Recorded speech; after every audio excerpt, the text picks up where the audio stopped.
Bonjour à tous, Bezrat Hashem, Shavua Tov.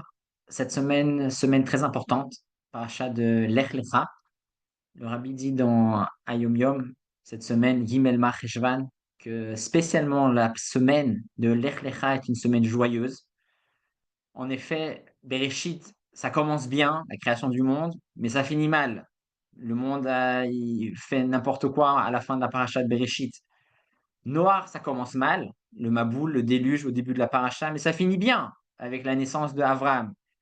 Alors que Lech Lecha, toute la semaine, on vit avec Abraham, on vit avec le premier homme qui a donné, s'est dédié toute sa vie à diffuser la divinité.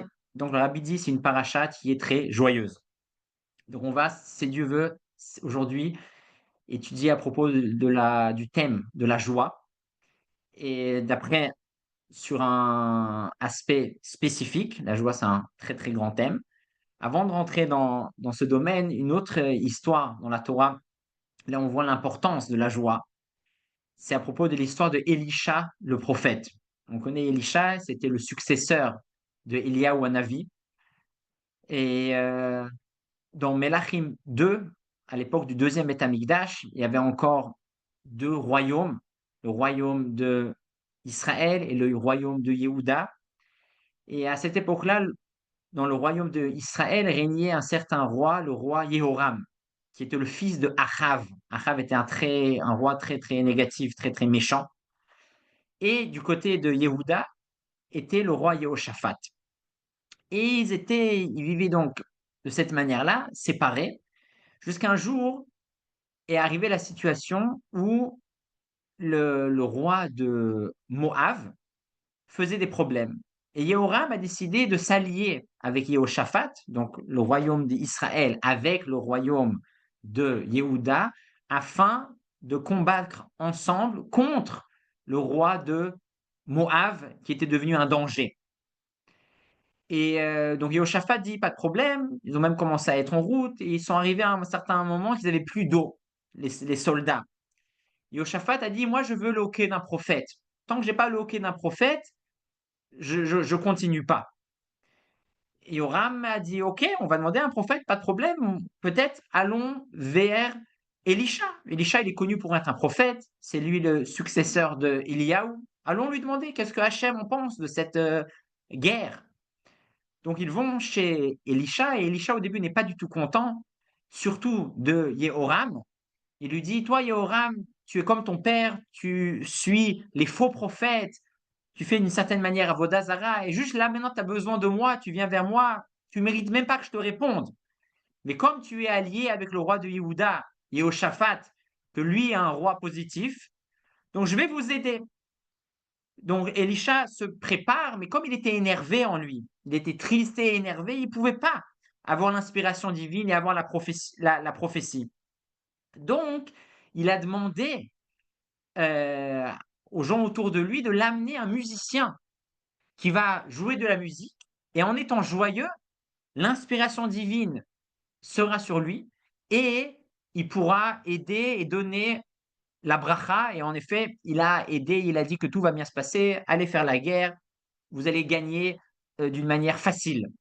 Et donc, de là, même si c'est un passouk très très connu qui dit Ve'ata kechuli menagen, et maintenant, prenez pour moi un prophète, un musicien, amenez-moi un musicien, Ve'aya kenagen amenagen, et lorsque jouera le musicien, Vatei alav yad Hashem, à ce moment-là, la main d'Hachem sera là, l'inspiration divine sera là. Donc, l'importance de la simcha, on n'est pas des prophètes, mais on a tous besoin d'avoir une bonne inspiration dans la vie, on a tous des décisions à prendre tous les jours et il faut prendre les bonnes décisions.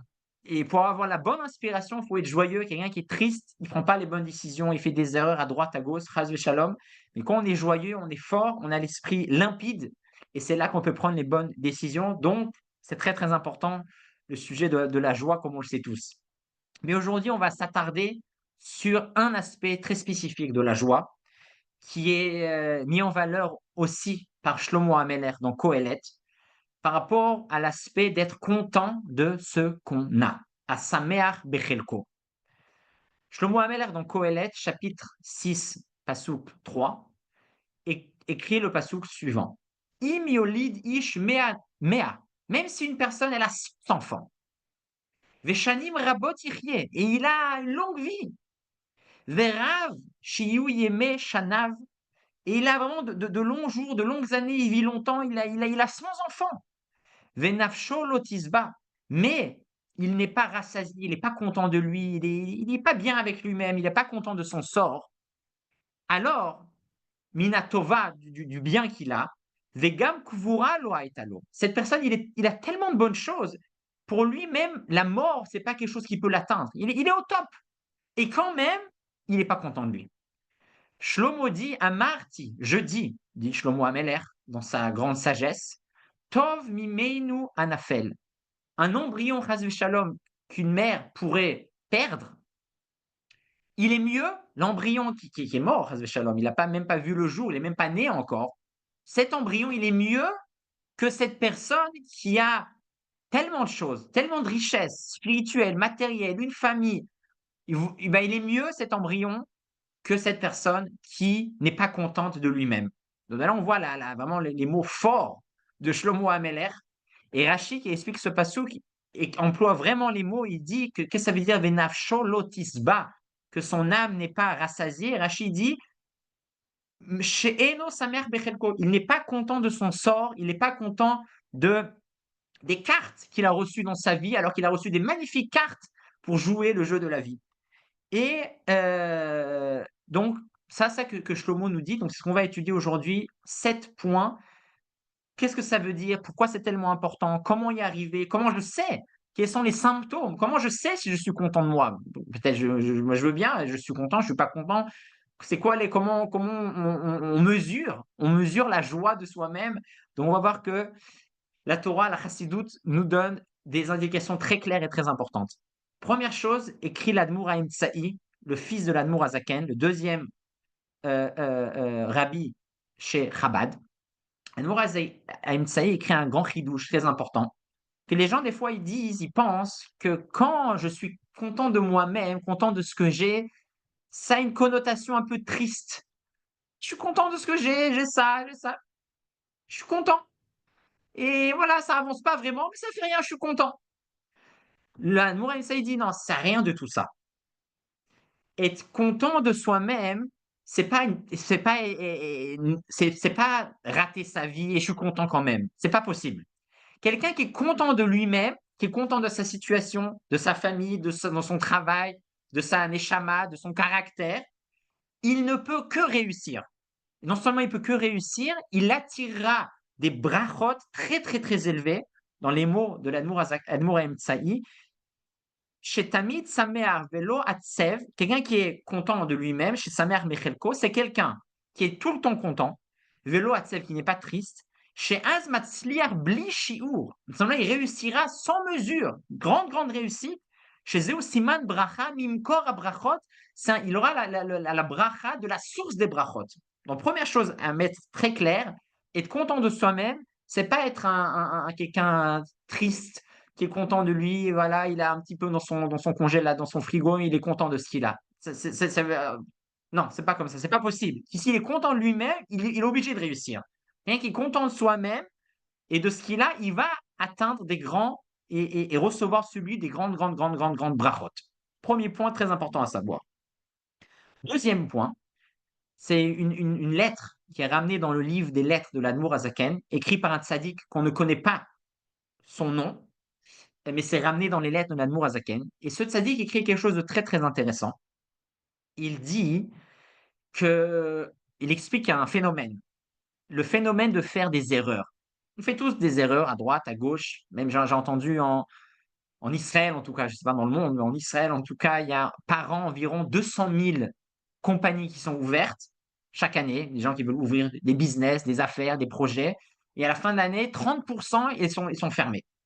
Donc, c'est des gens qui disent: «Je me suis trompé, c'était pas pour moi». C'est énorme. 30%, c'est presque une personne sur 3. Elle a ouvert quelque chose, elle va le fermer à la fin de l'année. Comment c'est possible? Comment c'est possible à arriver à une pensée d'erreur?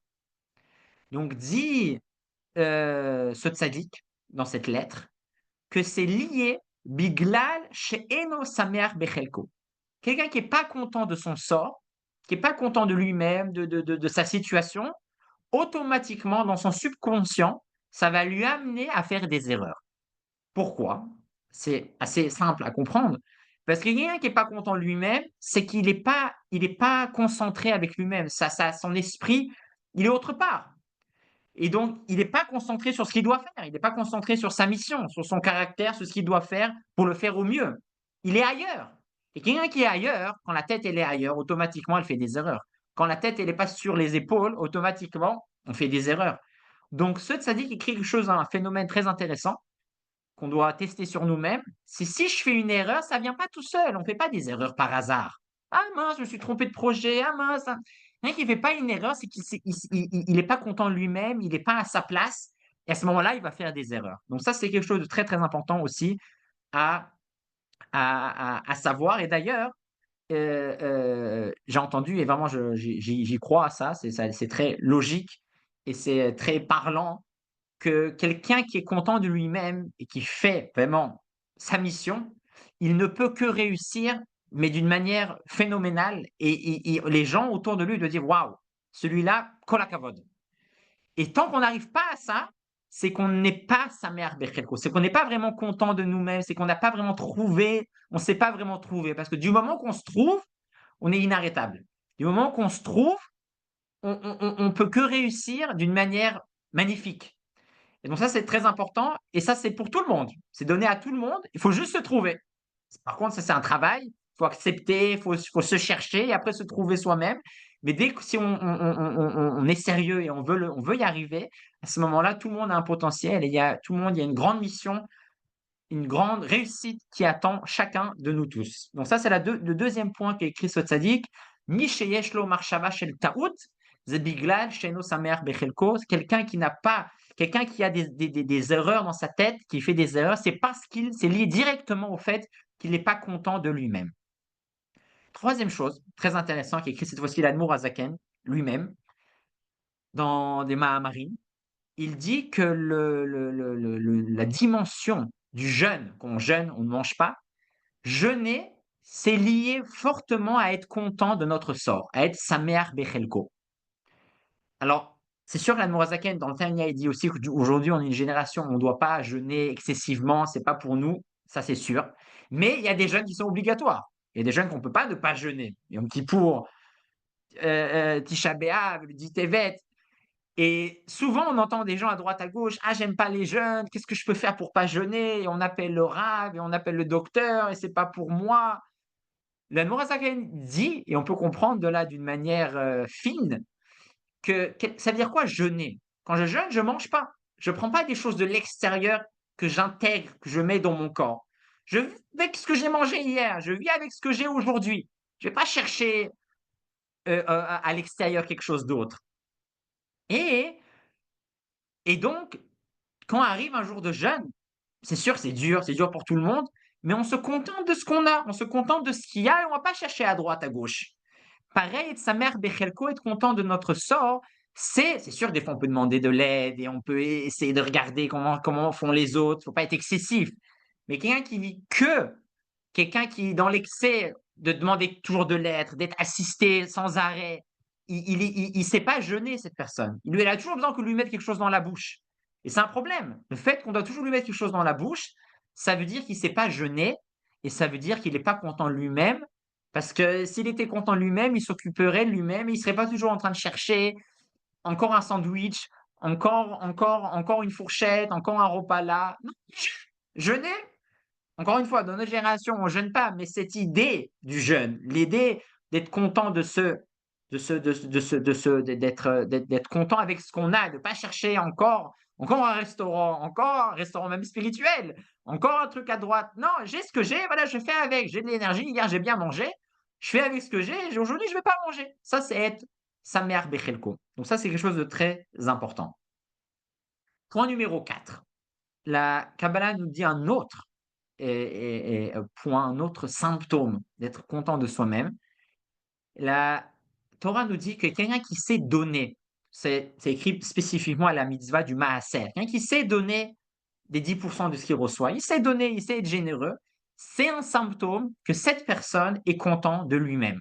Ça, c'est bon à savoir, oui ou non. Si j'ai du mal à donner, alors c'est que d'une certaine manière, je dois chercher en moi, je suis pas content de moi-même. Je suis pas content, je suis pas à ma place, je rêve, je suis pas à ma place. Parce que pourquoi? On peut expliquer ça de la manière suivante, d'une manière, logique. Quelqu'un qui est content de lui-même, il se sent pas en danger. Il est content de ce qu'il a matériellement, il est content de ce qu'il a, il se dit: «Ouais, Hachem, il m'a donné ça, c'est pour moi. J'ai même plus Hachem, ce qu'il m'a donné». Donc j'ai pas peur, ça me fait pas mal de donner parce que moi je sais que ce que j'ai, ça me suffit, c'est ce qu'Hachem il m'a donné, c'est ce qui c'est que ça veut dire que c'est pour moi et que ça me suffit. Donc je me sens pas en manque. Quelqu'un qui se sent pas en manque, bah, c'est facile pour lui de donner. Par contre, quelqu'un qui se sent en manque, et des gens, ils peuvent être millionnaires, ils sentent qu'ils sont en manque. Et ils sentent qu'ils ont pas assez, ils sentent que même ce qu'ils ont, ça suffit pas. Non, ils se sentent mal avec eux-mêmes. Donc ces gens-là, hein, qu'on est dans cette situation, j'arrive pas à donner. Et si je donne, ça me fait vraiment très mal. Donc ça, c'est encore un autre moyen de mesurer. C'est le thermomètre de Samer Bechelko. On doit se poser la question à soi-même, est-ce que j'arrive à donner? Est-ce que je donne avec facilité? Pas avec facilité, je suis large, je suis pas large. Si je suis, c'est un bon signe. C'est que oui, je suis content de moi-même, ce que j'ai me suffit. Et voilà, ça me fait pas mal de donner parce que j'ai amplement assez.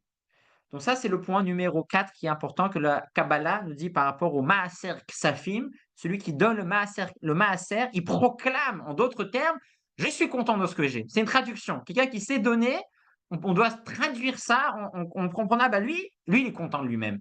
Lui, il est content de ce qu'il a. Et pareil, l'inverse. Quelqu'un qui ne sait pas donner, c'est qu'il se sent mal. Voilà. Un autre point très important que la Chassidoute apprend de Yaakov. Yaakov et Esav, on arrive bientôt dans ces parachiotes. Esav, en décrivant tout ce qu'il a, dit Yesh li rav. J'ai beaucoup. Yaakov, lui, par contre, dit Yesh li kol. J'ai tout. Il est très bon. Hachem, Yaakov était riche. Il avait beaucoup de bétail, de richesses. Il a dit j'ai tout. Et la Chassidoute explique c'est quoi la différence entre Yesh li rav ou Yesh li kol. Kol, rav, c'est deux mots assez semblables, beaucoup, tout. Mais dans le mot de Yaakov, un conseil, un grand secret nous est donné. La Chassidou dit dans le mot kol, on comprend le mot itkalelut, klal, globalité. Yaakov, en disant j'ai tout, il dit pas j'ai tout, bah, au Hachem, tout va bien. Il nous dit aussi, il nous transmet la notion de globalité de itkalelut, klal, général.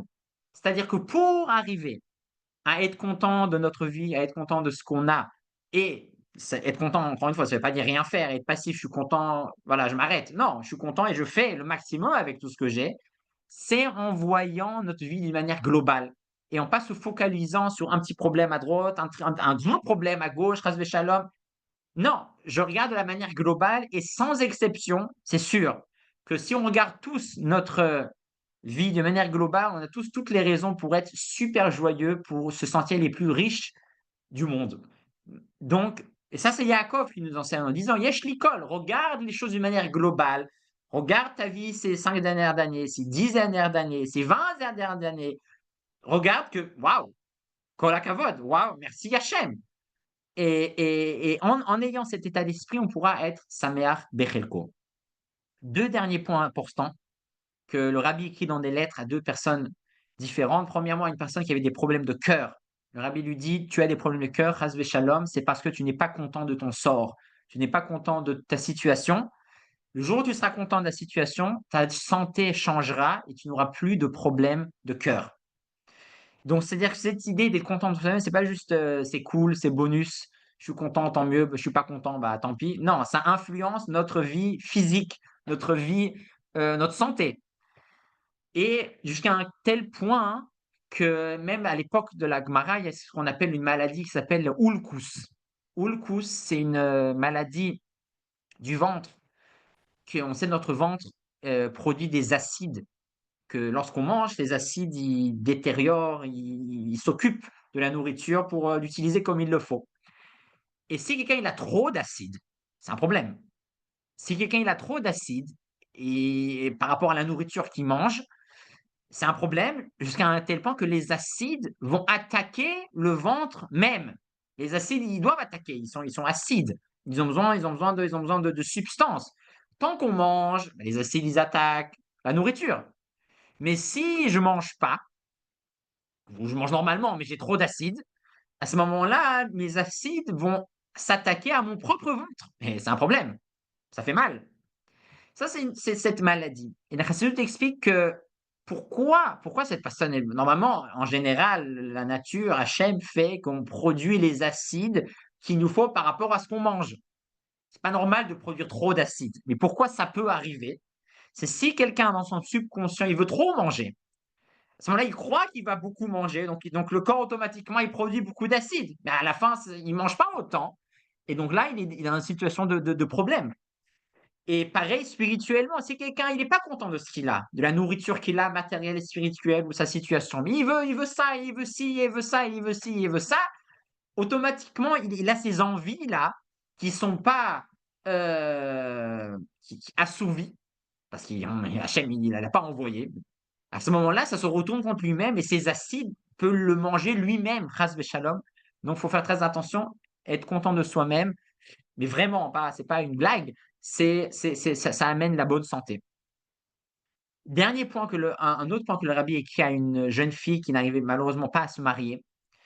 Et le rabbi lui dit, apparemment, je pense que la raison pourquoi tu n'arrives pas encore à trouver ton chidour, c'est parce que tu cherches trop à faire plaisir à tout le monde.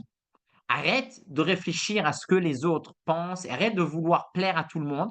À force de vouloir plaire à tout le monde, tu n'es pas toi-même. Tu n'as pas ta propre identité. Et donc, c'est pour ça qu'apparemment, tu n'arrives pas à te marier. Tu n'as pas d'identité qui veut se marier avec quelqu'un qui n'a pas d'identité. Et donc, c'est sûr que c'est important que les gens soient contents autour de nous et faire plaisir à notre entourage, mais quand c'est excessif et qu'on n'est que focalisé à qu'est-ce que lui il va penser, qu'est-ce que lui il va dire, et qu'est-ce qu'elle elle va dire, et qu'est-ce que celui-là il va penser, à ce moment-là, c'est qu'on n'est pas avec soi-même, on n'est pas content de nous-mêmes, et à ce moment-là, on ne peut pas avancer. À ce moment-là, il n'y a pas de bracha, chas v'shalom. Donc, juste avant de terminer avec un Mahamar, le Admour Azaken, lié aussi à ça et à Avraham Avinu, le personnage principal de cette semaine, Lech Lecha, on va juste résumer les 7 points qu'on a vus. Donc, tout d'abord, donc, comme le rabbi dit, cette paracha Lech Lecha, c'est la paracha de la joie, du début jusqu'à la fin avec Avraham Avinu. Donc, on doit vraiment travailler la joie cette semaine, surtout que l'hiver a commencé, le froid, l'obscurité, donc faut se renforcer dans ça. Elisha, avant de prophétiser, a demandé qu'on lui ramène un musicien. Quand on réfléchit à ça, c'est pas rien, hein. Il a demandé amenez-moi un musicien, il va jouer devant moi et là, ça va aller. Faut le faire quand même quand on réfléchit à une histoire pareille. À quel point ça montre que pour avoir la bonne inspiration, il faut la joie. Sans la joie, on ne peut rien faire. Donc, Shlomo Ameler, encore une fois, la joie a beaucoup d'aspects. Et ce qu'on a étudié aujourd'hui, c'est l'aspect d'être Sameach Bechelko, être content de soi-même. Comme Pirkei Avot dit, qui est le riche, c'est celui qui est content de ce qu'il a.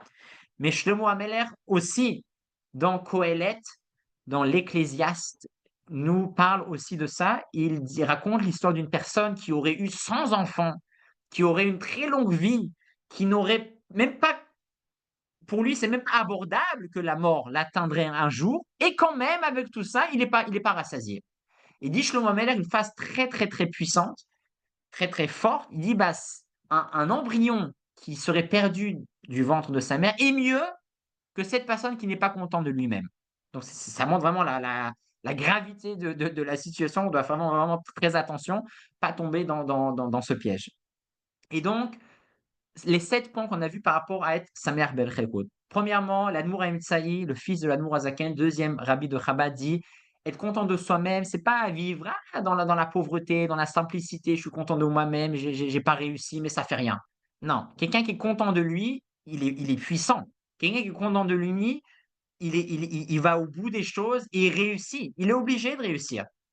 Comme le dit le Admour Haïm que quelqu'un qui est content de lui-même sera automatiquement joyeux tout le temps. Il aura une bracha sans limite de la source des brachot.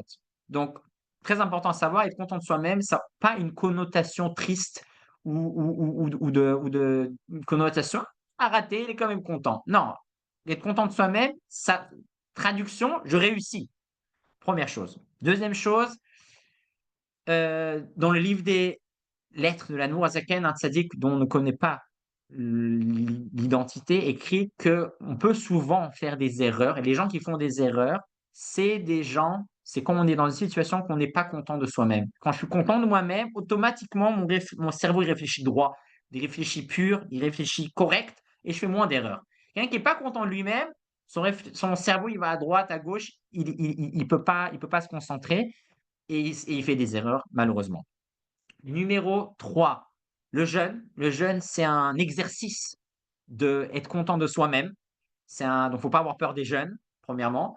Et spirituellement, jeûner, ça veut dire ne pas toujours chercher à l'extérieur qu'est-ce qu'il y a pour le rajouter à nous-mêmes. Des fois, il faut savoir vivre avec ce qu'on a. Avec ce qu'on a mangé hier, ça suffit. Aujourd'hui, on n'a pas besoin de manger tous les jours. C'est sûr qu'il faut manger tous les jours, mais le concept des jeûnes nous enseigne cette idée de Samer Bechelko. Numéro 4, si je sais donner, si je donne avec plaisir, c'est un bon signe. C'est-à-dire que je suis, oui, content de moi-même. Et les gens qui ne sont pas contents d'eux-mêmes, ils ont des grandes difficultés à donner. Numéro 5, Yaakov, en disant Yesh li kol, nous enseigne qu'il faut voir les choses de manière globale. En voyant les choses de manière globale, on sera content de notre sort. Et finalement, faire attention, être content de soi-même, ça a une influence sur notre santé. Ça peut nous manger soi-même si on n'est pas content de soi-même. Et comme le rabbin a donné le conseil à cette jeune fille, ne pas être focalisé excessivement à vouloir faire plaisir à tout le monde. Ça amène en rien. Ça amène en rien. Il faut bien sûr être bien avec les gens autour de soi, mais surtout se concentrer sur ce qu'on doit faire et le faire d'une manière forte. Et automatiquement, les gens nous respecteront et seront contents autour de nous. Juste pour terminer, avec un Mahamar dans Torah Or de la Zaken qui explique une bracha qu'on lit tous les jours, 3 fois par jour, la bracha de Magen Avraham. Magen Avraham, ce n'est pas une invention des Chachamim, le bouclier d'Avraham. C'est pas les Chachamim, ils ont dit, bon, allez, on va dire Magen Avraham, on aurait pu dire Magen Yitzhak ou Magen Yaakov. Magen Avraham, la base de cette bracha est dans un pasuk dans notre paracha, là où Akadosh Baruch Hu bénit, promet à Avraham, Anochi Magen Lach, je suis ton bouclier. Et basé sur ce pasuk, les Chachamim ont dit, Baruch Ata Hashem, Dieu soit béni, le bouclier d'Avraham. Qu'est-ce que ça veut dire exactement ce bouclier d'Avraham? Qu'est-ce qu'exactement on demande dans cette bracha? Hashem, tu es le bouclier d'Avraham. Les autres brachot, on demande la santé, on demande la réussite, on demande Mashiach. Mais qu'est-ce que ça veut dire Magen Avraham? Qu'est-ce qu'on demande dans Magen Avraham? Donc la Nourazaken explique tout d'abord la différence entre Avraham, Yitzhak et Yaakov. Et il dit que chez Avraham et Yitzhak, il y a un problème, d'une certaine manière. Avraham et Yitzhak sont des gens d'extrême. Avraham, la bonté extrême, Yitzhak, la sévérité extrême, et les deux ne sont pas positifs. On voit chez Avraham, la bonté extrême, c'est-à-dire tout est bon. Tout est bon, même le mal. Même Ishmaël, Avraham n'était pas bête. Avraham savait exactement qui était son fils Ishmaël. Et quand bien même, il a dit, Lou Ishmaël ichye lefanecha. Hachem, Ishmaël, il va vivre avec toi, vivre d'une manière éternelle. Pour lui, Avraham, tout est bon. C'est son caractère, c'est le bon dans tout. Même le mal, il le transforme, il dit qu'il est bon. Et c'est un amour sans limite. Et la Chassidoute explique que d'ailleurs, il y a un lien direct entre une bonté sans limite peut amener à l'adultère. Une bonté sans limite, un amour sans limite, ça peut, chas v'shalom, amener à des fautes comme l'adultère, parce que l'adultère, c'est pareil. Pourquoi je vais aimer qu'une femme? Moi, je veux aimer plus. À la base, c'est une sorte, ok, moi, je vais en aimer plus. Et donc, c'est pour ça que d'ailleurs que Ishmaël, dans les Pirkei de Rabbi Nathan, là-bas, c'est expliqué que l'immoralité de Ishmaël est très puissante. Et c'est lié d'une certaine manière, c'est le résultat du comportement de Avraham, qui est Avraham. C'est pas pour rien que la Torah dit que Ishmaël est sorti d'Avraham, il n'est pas sorti par erreur, c'est le résultat. S'il y a trop de bonté, ça finit mal. Alors là, à ce moment-là, est venu Yitzhak.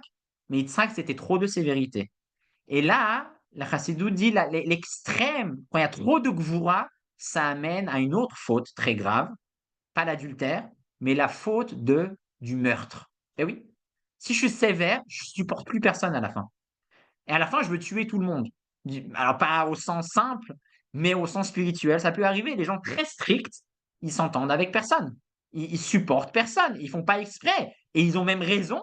Mais voilà, et lui il est comme ça, et lui il est comme ça, et lui il est comme ça, et elle est comme ça, et elle est comme ça, et lui il est comme ça. Et c'est au nom de la justice. Mais pareil, Yitzhak, d'une manière extrême, ça amène au meurtre. Et donc Yaakov, qui lui était la combinaison de deux, a eu les 12 tribus, a eu que des enfants de Sadikim. Et le Hanour Azaken termine son Mahamar en disant c'est ça qu'on demande à Hachem, Magen Avraham. Avraham, c'est magnifique, c'est le chesed, mais il a besoin d'un Magen, il a besoin d'un bouclier, il a besoin d'être stoppé. Et pareil chez Avraham, et pareil dans les brachot, c'est ça qu'on demande dans la tfila, on demande à Hachem, donne-nous des brachot. Mais on doit savoir que ce qu'Hachem nous donne, c'est limité. Et heureusement que c'est limité.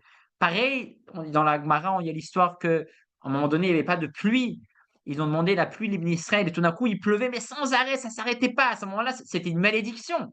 Donc, quand le chesed, il vient, quand la pluie, elle vient, c'est bien. Mais si c'est trop, ça devient une malédiction. Donc pareil, et ça c'est lié par rapport à ce qu'on a étudié aujourd'hui, sa mère Bechelko, c'est sûr qu'on n'a pas tout. On a tous, il nous manque tous des choses, et tout ce qu'on a, Hachem nous a donné de manière limitée. Il faut savoir que ça même, cette limitation, c'est une bénédiction. C'est le Magen Avraham. Si on aurait trop, eh ben, on aurait mal fini avec. Et donc c'est ça qu'on demande à Kadosh Baruch Hu dans notre philon, Magen Avraham, Hachem, donne-nous, mais donne-nous avec la bonne limitation. Et c'est ça qu'Hachem, Bezrat Hachem, donne et donnera à tout le monde, à chacun de nous, une bracha de Magen Avraham, le bouclier d'Avraham Avinu, Bezrat Hachem, avec beaucoup de brachot, de chesed, avec la bonne quantité, et qu'on soit conscient de ça, et en étant conscient de ça, même la limite, on sera content et on sera pas frustré parce qu'on comprend que même la limite, c'est une bracha, c'est le Magen Avraham.